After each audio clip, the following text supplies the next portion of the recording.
Good morning, everyone. We're continuing here in the words of BILVAVI, MISHKAN, EVNEH, speaking about taking all these ideas, the intellectual ideas that we're discussing, and bringing them deep into our hearts so that we should live accordingly. This concept is not dependent one on the other. We will see what he means. It's possible that a person can have a tremendous ratzon, a desire, to be close and one with Hashem. And nevertheless, he doesn't really feel and maybe even understand that an avera, a sin that he does, is going to cancel out the kirvas Elokim, the closest that we have to HaKadosh Baruch Hu. But since that in fact an avera does withhold a person's closeness to Hashem, this is not something that you can see with your eyes, or morgish l'kol, it's not something that's felt and experienced by everybody. Rather, it is a piece of information. It is knowledge. We are knowledgeable of the fact that the goal of life is kirvas Elokim, and we understand through our intellect and our seichel that anyone who does the opposite of bringing themselves close to Hashem, dahainu, which means doing sins, sin removes a person, it distances a person from HaKadosh Baruch Hu, automatically you're going away from Hashem.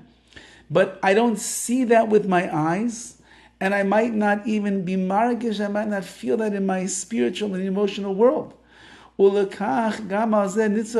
therefore even this requires hard work.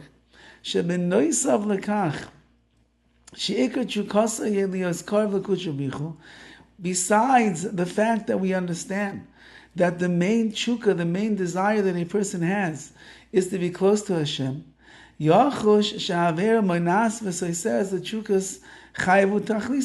you must begin to feel and have an awareness that sin is what is seiser. It destroys the desire that one has of being close to Hashem, and tachlisam, it takes us off the course of achieving our purpose and our goal, which is dveikus and kirvas Elokim. This itself is a challenge to a person. If a person would feel at the time that they're committing a transgression, he would begin to feel, I'm losing my closeness to HaKadosh Baruch Hu as a result of doing this particular sin.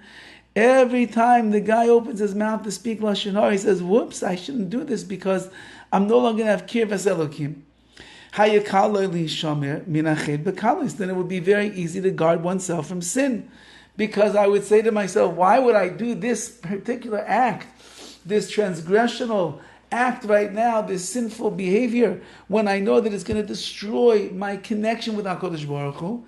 Since I love being close to Hashem, and that's my whole goal in life, and what I thrive for, I would never want to do anything that's going to hurt that. But, however, since I don't feel that, and I don't see that, and I'm not aware of that, so therefore it allows me to stumble into sin very easily, unfortunately. However, HaKadosh Baruch Hu's will is, Shegam al Zois, a person must work very hard.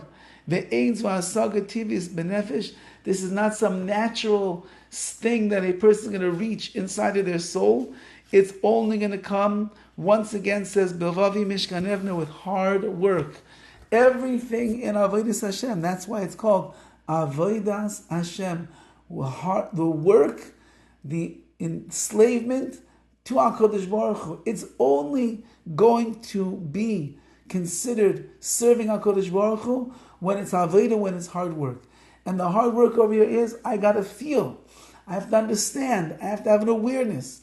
My life is dveikis, my life is kirvas Elokim. Everything that I can do that brings me in that direction, I should run after it and do it with all of my heart and all my soul. If it's a sin and it's going to take me away from there, then I have to do everything within my ability to hold myself back from sinning, so I shouldn't damage the kirvas Elokim that my neshama so much desires. Have a wonderful day, a wonderful Shabbos.